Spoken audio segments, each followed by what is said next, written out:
The wind in the Bighorn Mountains has 1,000 voices. It can whisper through the pines like a lover, or it can scream like a banshee clawing at the world. But on that night, as the great white death of a blizzard buried everything under a shroud of ice, it carried a new sound. A sound so faint, so fragile, it was almost nothing. It was the cry of a woman, a sound of hope dying in the heart of the storm. She had been left for dead, a sacrifice to the unforgiving Wyoming winter. But the storm in its fury carried her plea to the one man who could hear it, a silent tracker, who understood the secrets of the wild, a man who would soon face a choice between the ghosts of his past and the fragile life freezing in a forgotten cabin. The first flakes of snow were a lie. They drifted down from a sky the color of a dull pewter coin, lazy and beautiful, each one a perfect, intricate star. Abigail watched them from the single small window of the cabin, her hand resting on the firm, round swell of her belly. The baby was quiet today, nestled deep as if it too could sense the change in the air, the deep resonant hush that had fallen over the Bighorn Mountains. "It's just a squall," Abby Jedediah had said. That morning, his voice a little too loud, a little too cheerful in the small, cramped space. "Be back before supper. Just need to fetch that last bundle of salt and flour from Miller's Pass before the real snows set in for the season." She had nodded, wanting to believe him, but a worm of unease had been burrowing in her gut for weeks. It wasn't just the early onset of winter that felt wrong. It was Jedediah himself.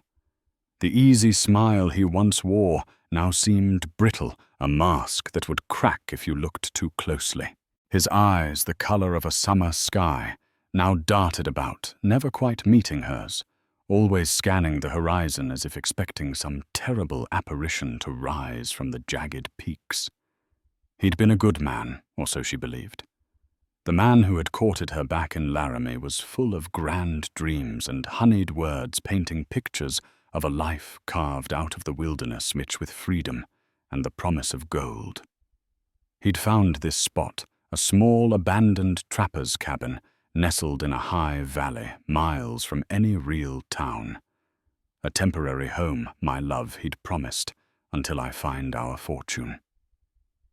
Now, as she watched him saddle Clementine, their sturdiest mule, that promise felt as thin as the threadbare blanket on their bed. He wasn't packing light for a quick trip to Miller's Pass.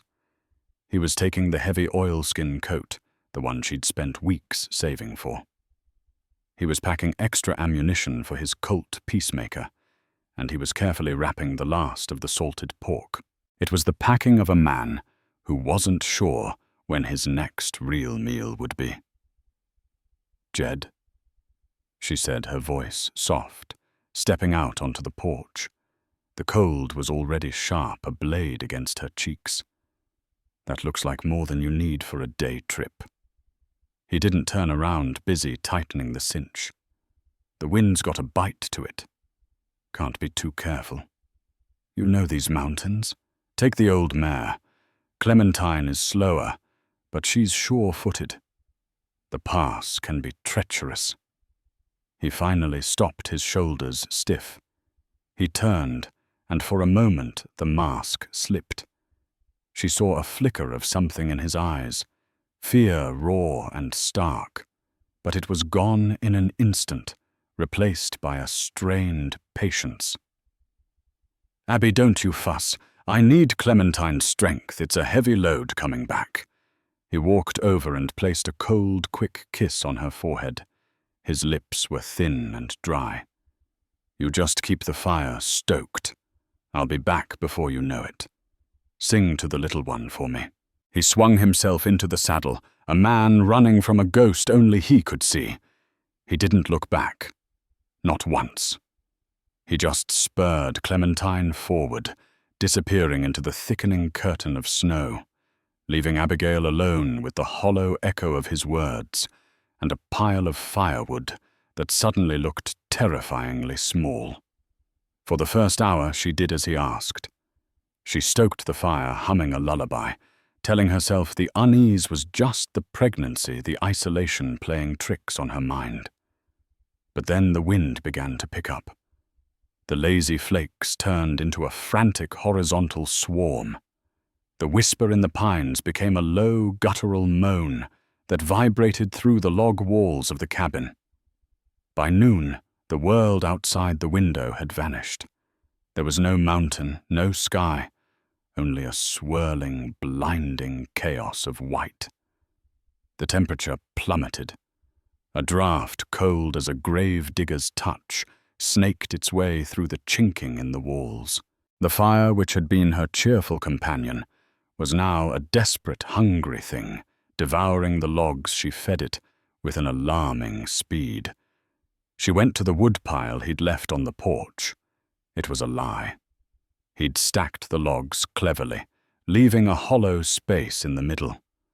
What looked like a full day's supply was barely enough to last the night.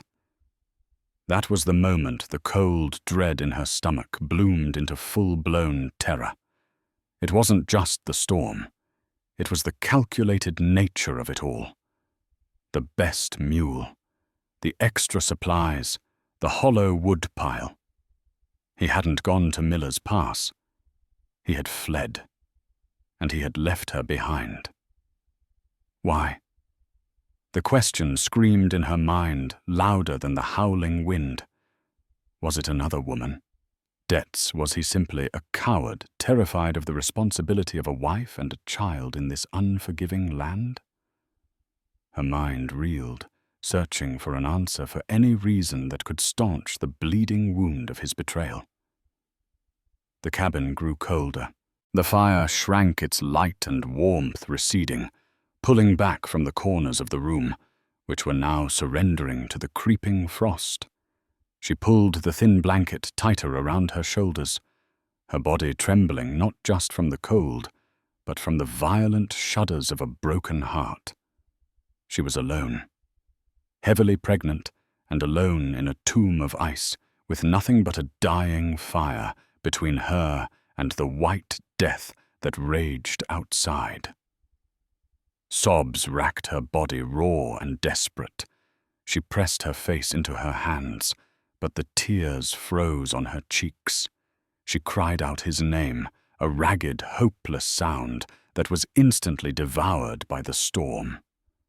Then she cried out for help, to a god she wasn't sure was listening her voice a thin thread against the fabric of the blizzard's roar. She didn't know it, but the wind, that fickle messenger, was carrying her plea. It was carrying the sound of her despair across the frozen landscape, past the groaning pines, and over the buried ridgelines, towards the ears of a man who moved through the storm like a phantom. Silas didn't feel the cold, not in the way other men did. For him, the cold was just a state of being, a familiar pressure against the hardened leather of his skin. He'd been born in the shadow of the Tetons, had spent most of his 40 years living in the spaces between towns in the vast, silent cathedrals of the wilderness. He was a man whittled down to his essential parts by solitude and survival. His face was a map of hard trails and harder winters, his eyes the color of a winter sky. Just before the dawn, missing nothing. He wasn't tracking a grizzly, not this time. He was tracking something far more dangerous, a memory. He'd been passing through the Bighorn Range heading south before the deep snows made the high passes impassable when the storm had ambushed him. It was a freak storm, unnaturally powerful, a sudden violent convulsion of nature that spoke of a season thrown out of balance.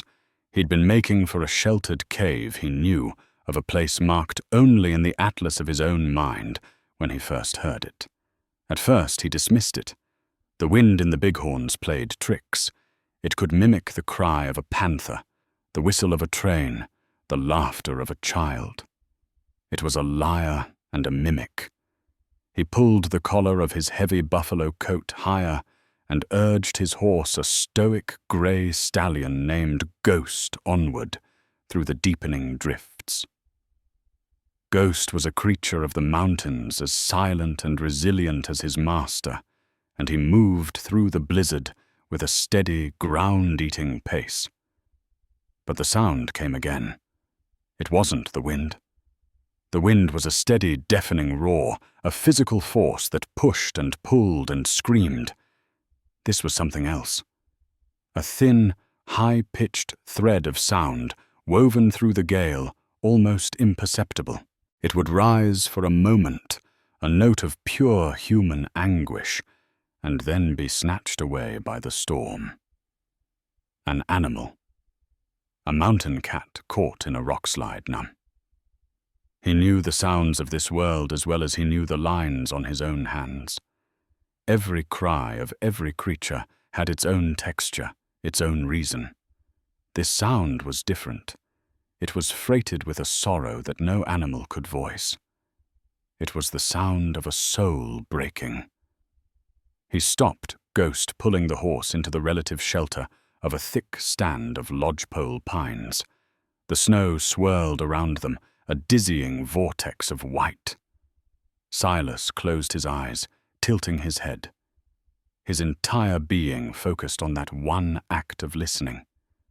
He was a hunter, but his prey was now a sound. He filtered out the shriek of the wind, the groaning of the snow-laden branches, the drumming of his own heart.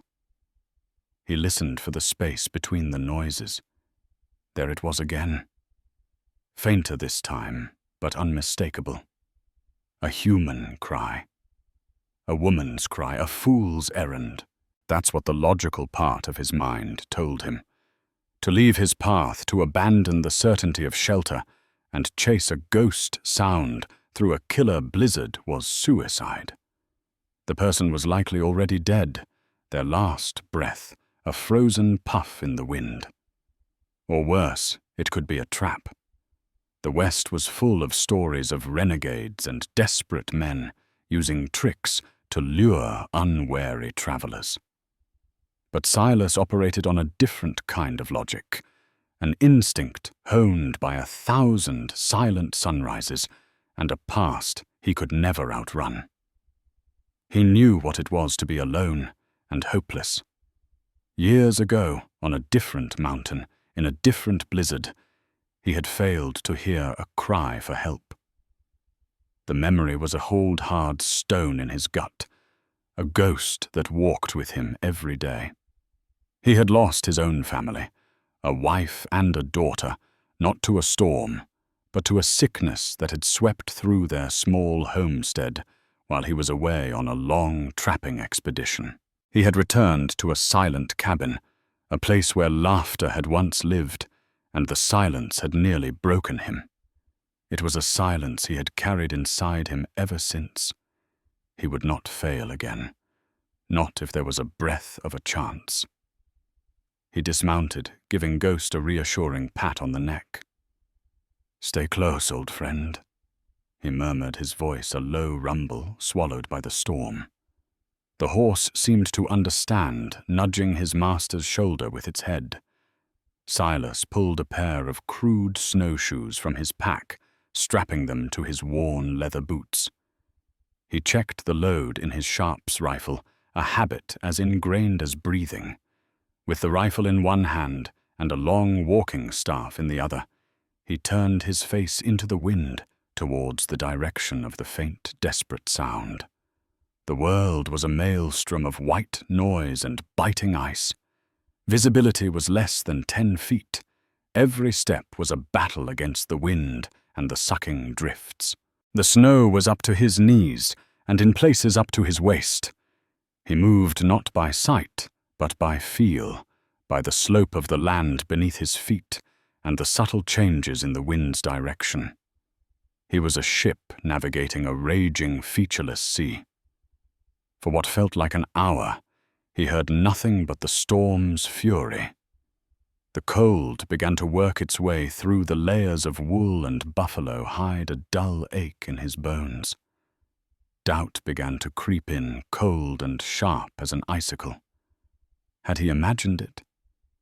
Was he chasing a phantom born of his own grief? He was about to turn back to admit defeat to the storm, when the wind lulled for a single miraculous second. And in that brief pocket of silence, he heard it again. Clearer this time. It was a sob, a ragged, convulsive sound of utter despair. It was closer, much closer. Hope and emotion Silas rarely allowed himself surged through him, a welcome warmth against the encroaching chill. He wasn't chasing a ghost. He was tracking a life. He adjusted his course, leaning into the wind, his long legs pumping with renewed purpose. He pushed forward, a silent, relentless force, moving through the heart of the white death, drawn on by the breaking heart of a stranger. Inside the cabin, the world had shrunk to the size of a small, sputtering circle of light. The fire was a pathetic thing now, a handful of glowing embers in a bed of grey ash. Abigail had burned everything she could. The spare chair, the empty crate that had held their potatoes, even the book of poetry Jedediah had given her during their courtship. The pages had curled, turned black, and vanished into smoke, taking their sweet words with them. The cold was no longer a draught. It was a presence. It was a heavy weight, pressing in on all sides. Frost, thick and white as a burial shroud, had conquered the walls, crawling in intricate fern-like patterns across the floorboards. When she exhaled, her breath plumed in front of her, a visible ghost of the life still left in her. Her body trembled violently, uncontrollably. She was huddled on the floor, as close to the dying embers as she dared, wrapped in the one blanket and a spare canvas tarp. But the cold was coming from within now. It was a deep internal chill that no fire could touch. Fear for her baby was a hot, sharp poker in her heart. She talked to it, her whispers lost in the storm's symphony. "It's all right, little one. It's all right. Mama's here. We just have to be strong. We just have to wait." But the words were a lie, and she knew it. Wait for what? For Jedediah to return his conscience, having won a battle she no longer believed it was capable of fighting, or for the fire to die completely, leaving them to the tender mercies of the frost. A sharp, cramping pain seized her abdomen, making her gasp. It was different from the baby's usual movements. This was a fierce, clenching fist deep inside her. Panic, cold and sharp, sliced through the dull fog of hypothermia. Was it labor? Was it possible? Here now. The thought was so monstrous, so utterly terrifying that her mind recoiled from it. No.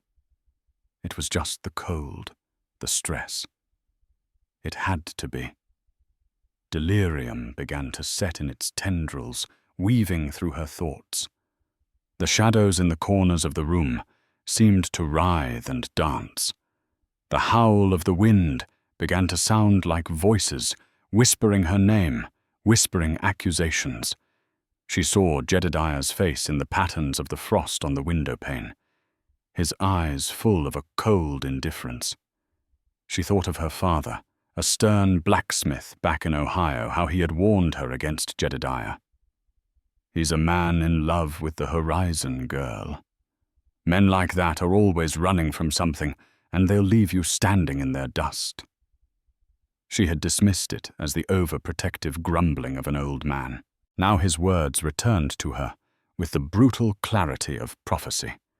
The pain came again, sharper this time, stealing her breath. A low moan escaped her lips, involuntary, a sound of pure animal suffering.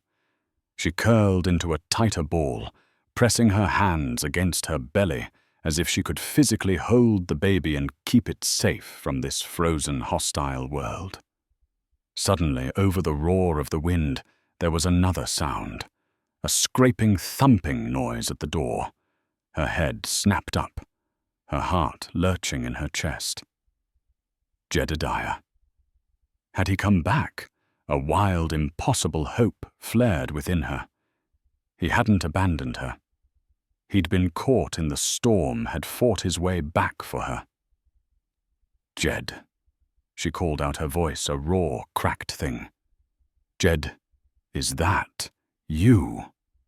The only answer was a heavy, splintering crack. The wooden bar that secured the door from the inside, weakened by the intense cold, shuddered in its brackets. Then came a tremendous thud, a solid impact of heavy shoulder against wood. The bar snapped. The door flew open, torn from its frozen frame, and crashed inward onto the floor. A figure stood in the doorway, a giant silhouetted against the swirling white chaos of the blizzard. It was a man, but he seemed more a part of the storm itself, immense and menacing. He was covered in snow and ice, a rifle in one hand, his face obscured by a thick frozen beard and the shadow of a low-brimmed hat.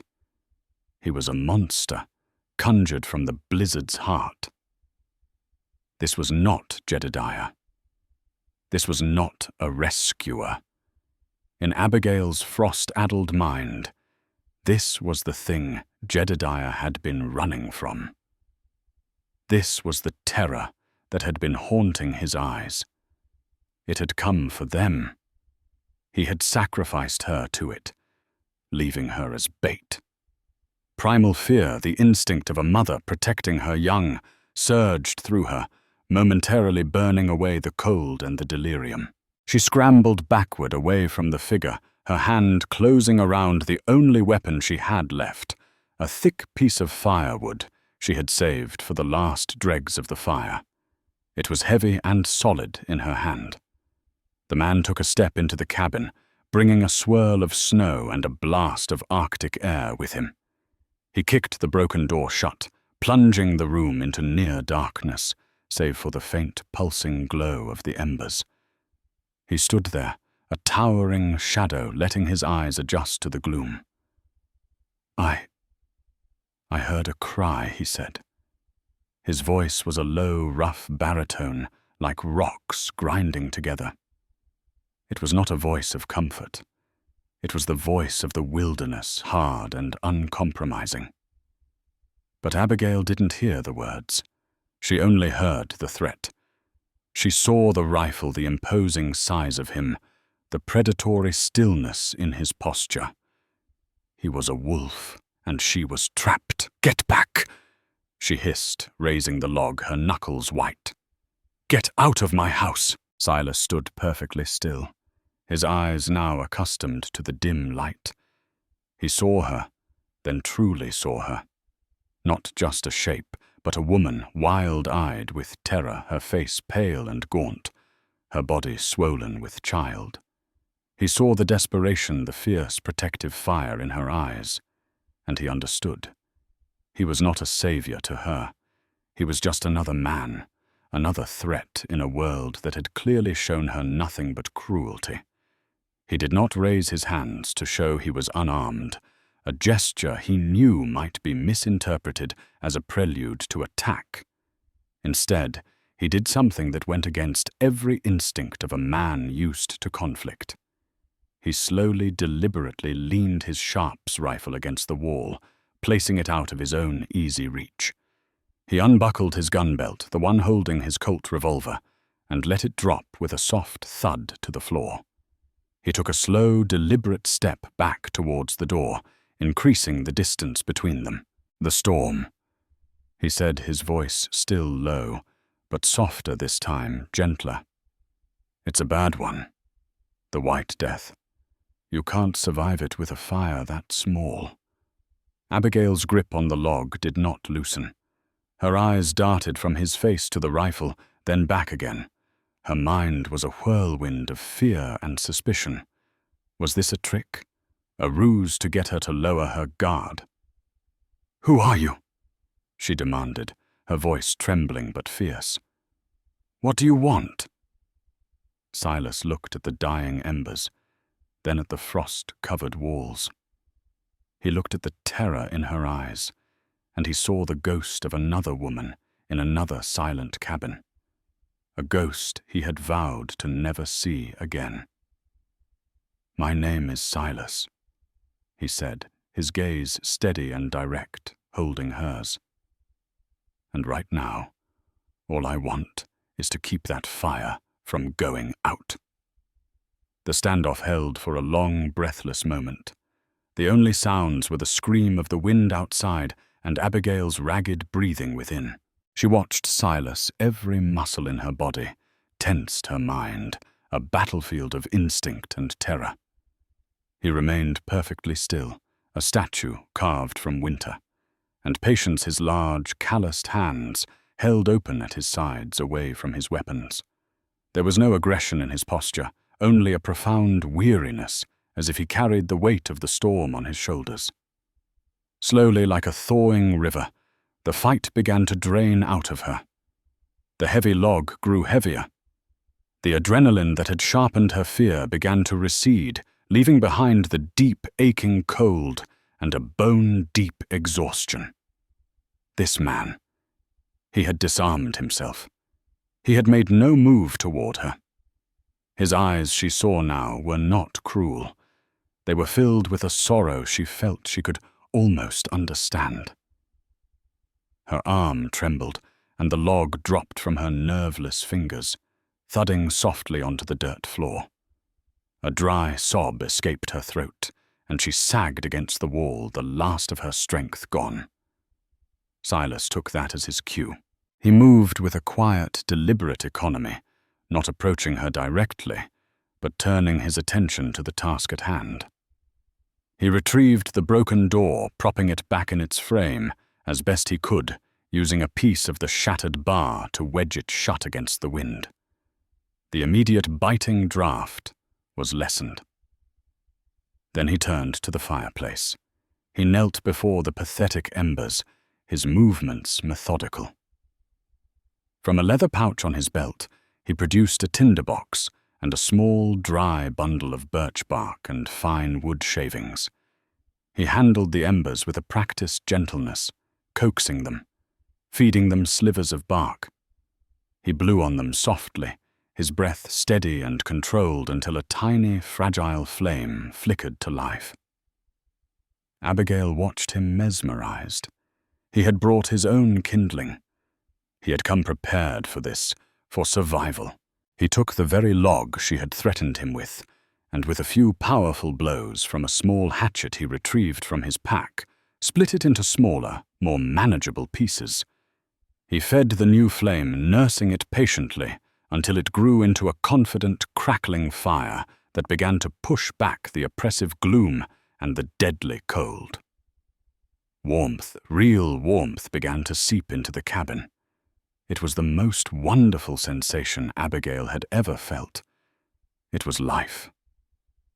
Silas shrugged off his heavy, snow-caked buffalo coat. Underneath, he was broad-shouldered but lean, wearing simple, durable, homespun clothes. He worked without speaking. His silence a strange comfort after the hollow promises of Jedediah. He retrieved a small pot from his own pack, went to the corner where her water barrel stood, and broke the thick layer of ice on top with the butt of his hatchet. He filled the pot and set it near the fire to warm. Finally, he looked at her. "You need to get closer to the heat," he said, his voice still that low baritone. "And drink some warm water. The cold steals the life out of you." She obeyed without question, shuffling on her hands and knees until the fire's heat washed over her face. It felt like a benediction. He handed her a tin cup of steaming water.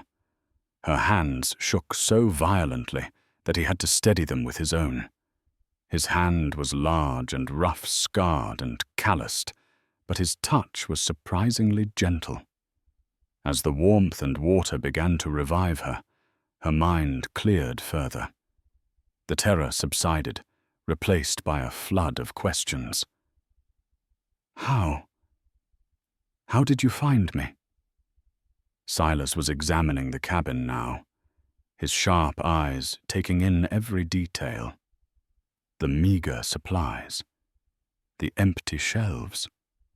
His gaze lingered on the floor near the hearth. "I heard you," he said, simply not looking at her. The wind carried the sound. The wind. Such a simple, impossible explanation. As he scanned the room, his eyes narrowed. He knelt by the floorboards near where she had been huddled. Jedediah had pried up one of the planks a few days ago, claiming he was looking for a draft. He'd nailed it back down clumsily. Silas noticed the fresh scratches on the wood, the slightly raised nail heads. Something about it drew his attention. He pulled a long, thin skinning knife from a sheath on his belt. Using its tip, he carefully worked at the edges of the plank. It came up with a low groan. Underneath, in the shallow space above the dirt foundation, lay a small oilskin-wrapped package. It was not a bundle of money or a lost heirloom. Silas picked it up and unwrapped it. Inside was a worn, leather-bound journal and a folded piece of paper. The paper was a crudely drawn map. It showed the surrounding mountains and valleys, but the landmarks were not geographical. They were names. Merton's Folly, Blackwood Gorge, the Widow's Peak. At the center of the map, nestled in a canyon not far from their cabin's location, was an X, marked with the words, "The Cheyenne Star." Abigail stared at the map, confused. "What is that?" Silas's face was grim, the lines around his eyes deepening. He knew the name. Every tracker, prospector, and outlaw in the Wyoming Territory knew it. The Cheyenne Star wasn't a star at all. It was the legendary unofficial name for a lost payroll shipment. Gold bullion meant for the soldiers at Fort Laramie that had vanished without a trace from a Cheyenne and Black Hills stage line coach 2 years prior. The coach was found splintered at the bottom of a ravine, the guards and driver dead, but the gold was gone. It was presumed buried somewhere in the vast wilderness of the Bighorns. He opened the journal. The handwriting was Jedediah's, frantic and looping. The last few entries told a story that made Silas's blood run cold. Jedediah hadn't found the map. He had stolen it from a man he'd killed in a card game gone wrong. The man was a member of the notorious Blackwood Gang, a vicious outfit led by a merciless cutthroat named Elias Merton. The journal was a litany of paranoia and fear. The gang knew Jedediah had the map. They had been hunting him. He'd brought Abigail to this remote cabin, not as a home, but as a place to hide, to lay low, until he could figure out how to retrieve the gold for himself. The final entry, scrawled the day before, was chilling. "They found me. Saw one of their scouts near the ridge yesterday. It's Merton's man. They know I'm here. Can't let them find Abby. Or the map. I have to lead them away. I'll ride east, make them think I'm heading for the flats. It's our only chance. God forgive me." Silas looked up from the journal, his expression hard as granite. He finally understood. Jedediah's departure wasn't simple abandonment. It was a desperate, cowardly, and ultimately foolish gambit. He had fled, leaving Abigail to the storm, hoping the blizzard would cover his tracks and that the Blackwood Gang would follow him, the sole possessor of the map. He was trying to save her life by sacrificing her to the wilderness. But there was a fatal flaw in his plan. Silas had found the map, and if a lone tracker, guided only by a cry on the wind, could find this cabin in the heart of a blizzard, so could a gang of ruthless killers guided by the promise of gold. "Your husband didn't just leave you," Silas said, his voice low and urgent. He handed her the journal. "He left you in the middle of a war."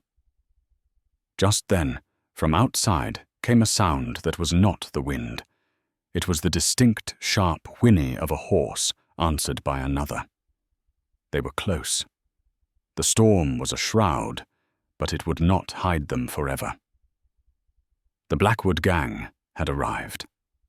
The sound of the horses galvanized Silas.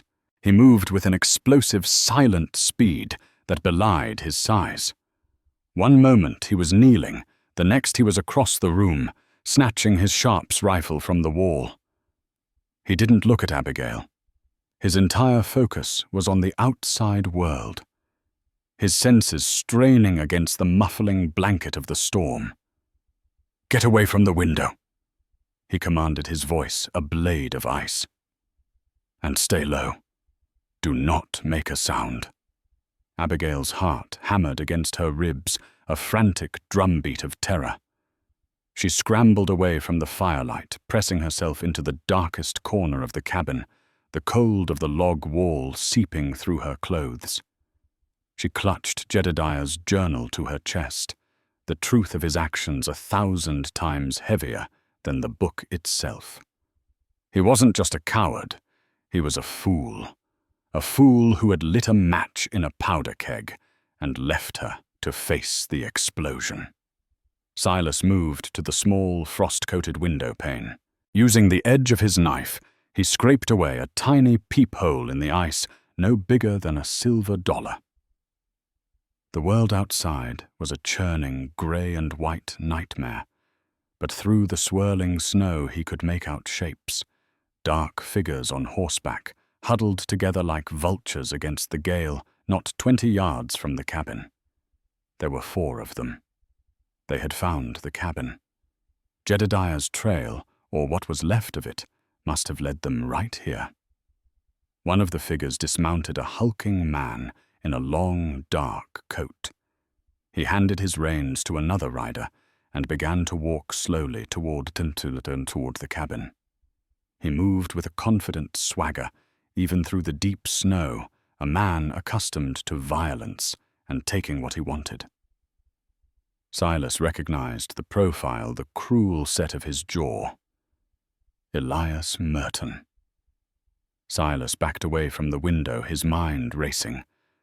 4 of them.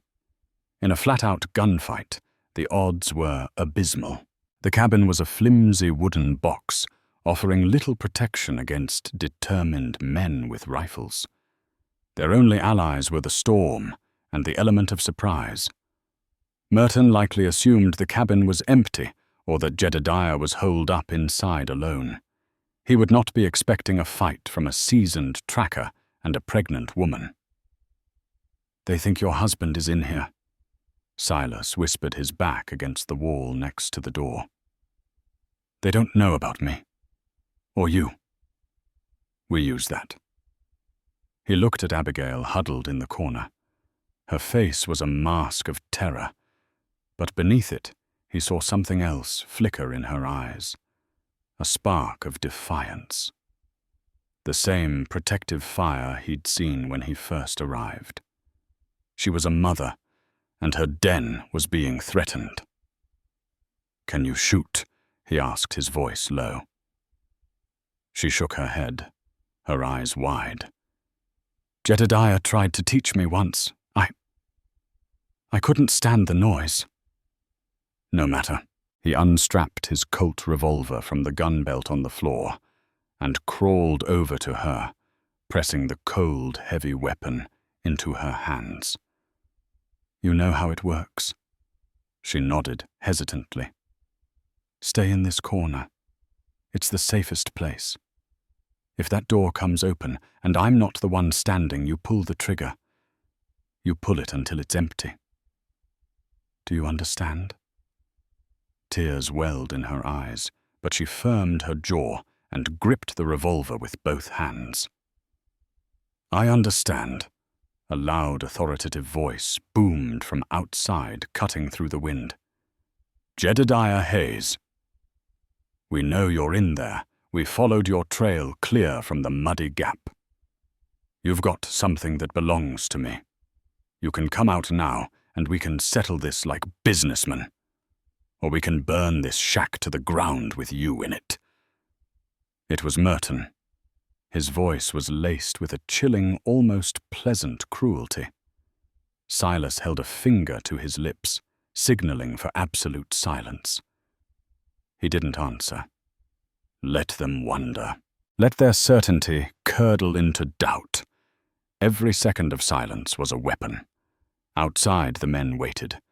The wind howled. The silence from the cabin stretched on. "Don't be a fool," Hayes Merton yelled again, a note of irritation creeping into his tone. "The storm's bad, but we've got all night. My fingers are getting cold. Don't make me get angry." Still, Silas remained silent. He was listening. Listening to their positions, the stamping of their horses, the low murmur of conversation between the other men. He was painting a picture of the battlefield in his mind. Then came a new sound, a scraping along the side wall of the cabin. One of them was circling around to the back. Silas's eyes darted to the rear of the cabin. There was no window there, only solid logs. But there was the chimney built of river stone and mud. A weak point. He looked at Abigail and then at the fireplace. An idea desperate and dangerous took shape. He crept over to the hearth, his movements as fluid and silent as smoke. He pointed to the pot of water he'd set by the fire, which was now steaming. Then he pointed to the fire itself. Abigail's eyes widened as she understood. It was a mad plan. "I don't like this, Elias." Another voice drifted from outside, thin and nervous. "It's too quiet. What if he ain't in there? What if he froze on the trail?" "He's in there," Merton's voice snarled. "The smoke from the chimney proves it. He's trying to wait us out." "Fine. We'll speed things up. Tucker, get the oil." Silas's blood ran cold. They were going to burn them out. They had no time. He gave Abigail a sharp, decisive nod. "Now." Taking a deep breath, her hands trembling. Abigail grabbed the canvas tarp. On the other side of the room, Silas took a firm grip on the pot of boiling water.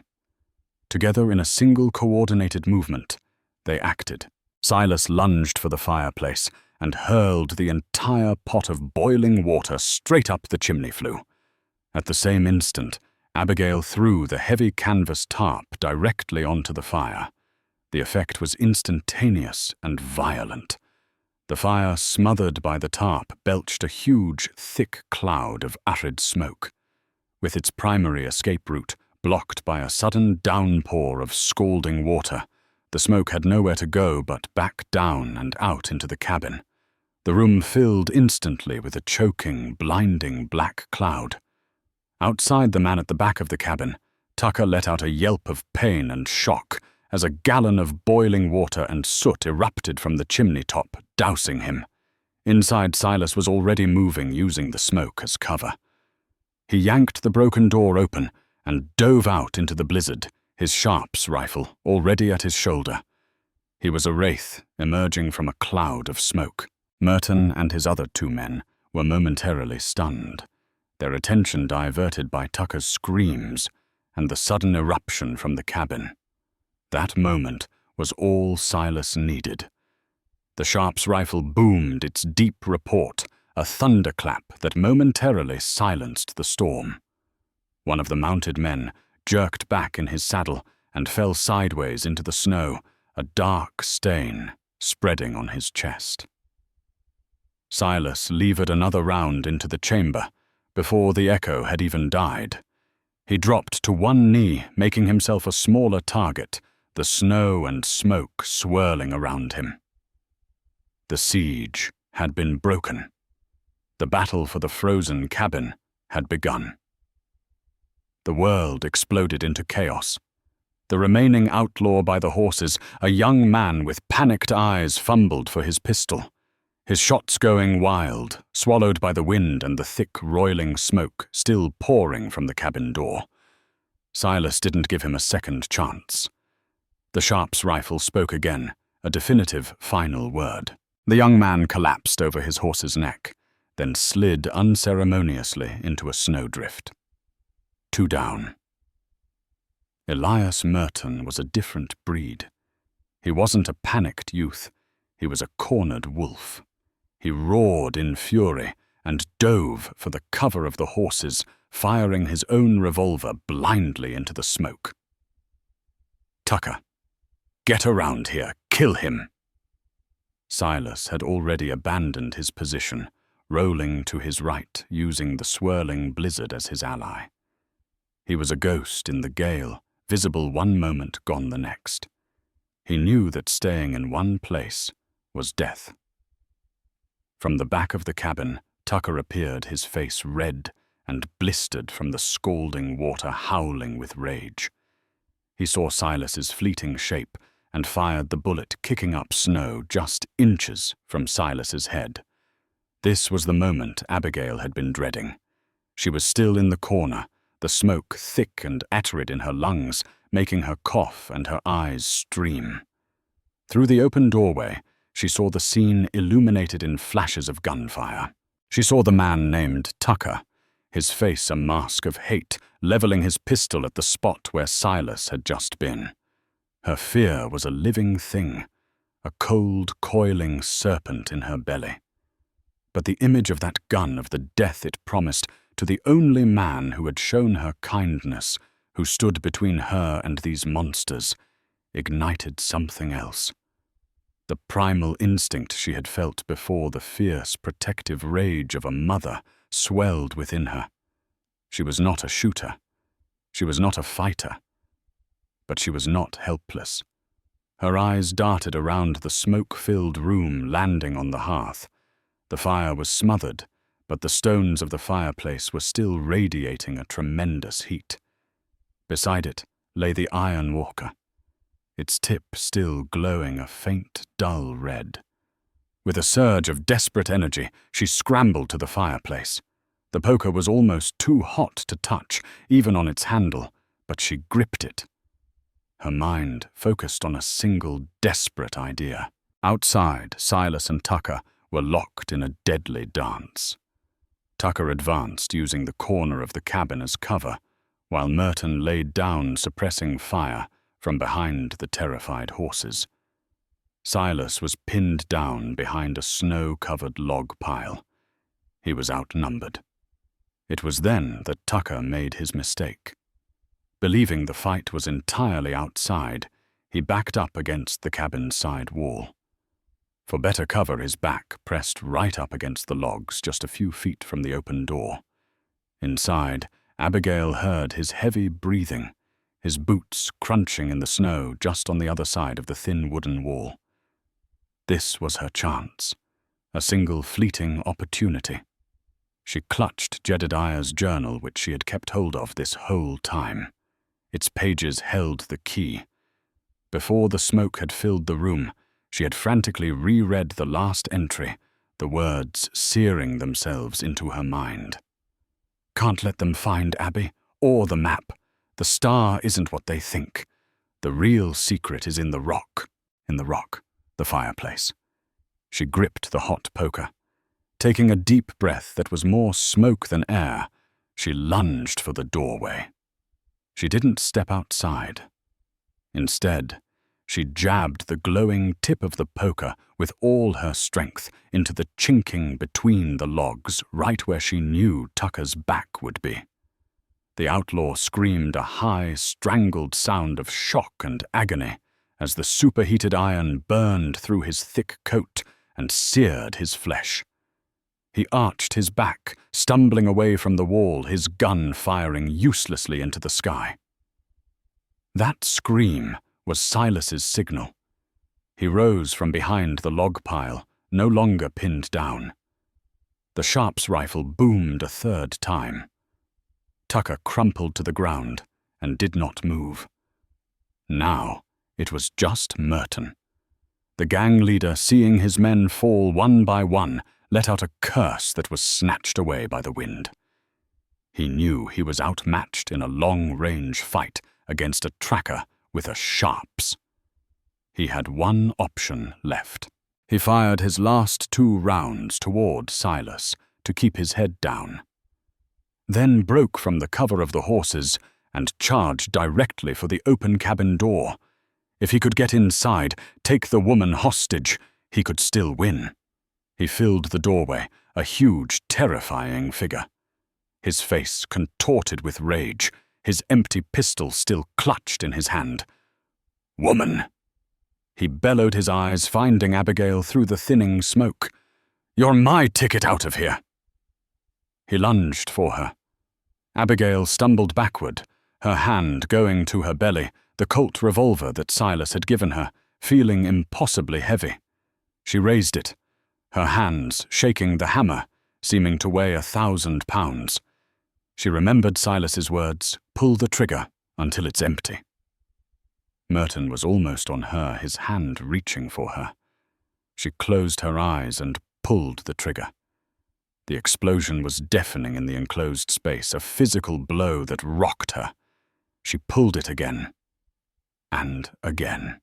The gun bucked in her hands, a pulled, untamable thing. When she opened her eyes, Elias Merton lay on the floor of the cabin.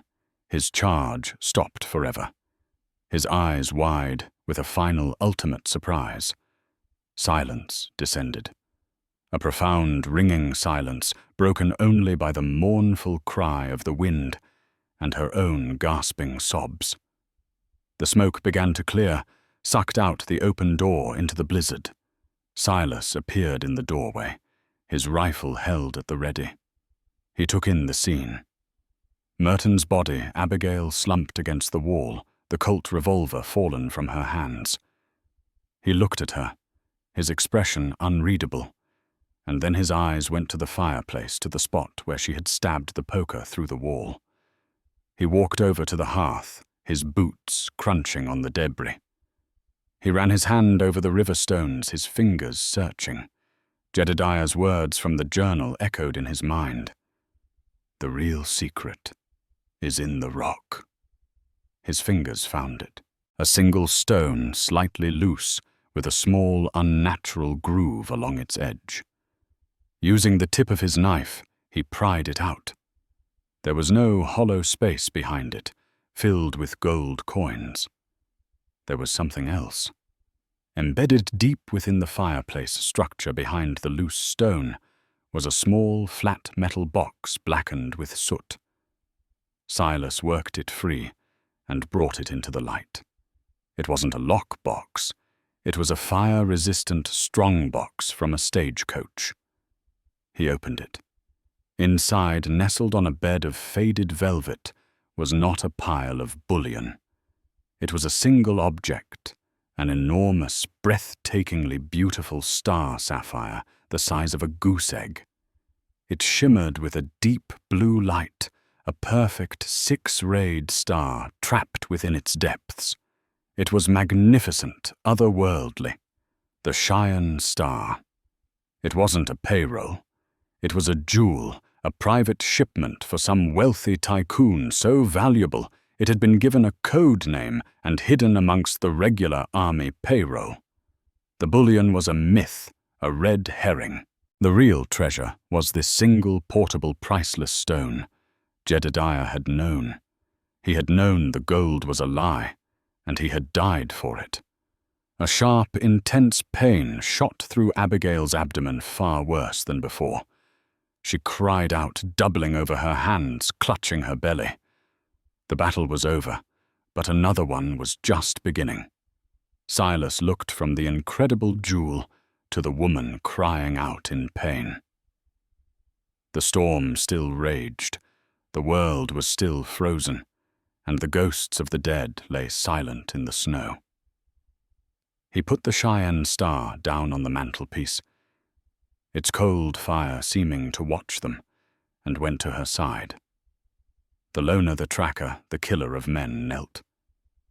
His expression softening with a deep and profound concern. her labor had begun. In the aftermath of the storm, as the first rays of a clean, cold dawn pierced through the clouds, a new sound joined the whisper of the wind in the Bighorn Mountains. It wasn't a cry of sorrow, but a cry of life.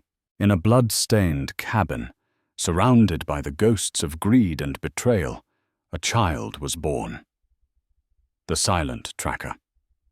Silas, a man who had long walked with death, found himself an unlikely midwife, his hands so used to holding a rifle, now holding the fragile promise of a new beginning. The Cheyenne star, with its cold ancient light, sat forgotten on the mantelpiece, its value paling in comparison to the warm, breathing miracle in his arms. Their story doesn't end there. It's a new chapter written in the snow, a story of survival, unlikely family, and redemption. What happened to Abigail, her child, and the quiet man who saved them? What became of the priceless jewel? Those are tales for another time. If their journey through the heart of the storm moved you, if you believe in the strength found in the most desperate of moments, then help us share their story.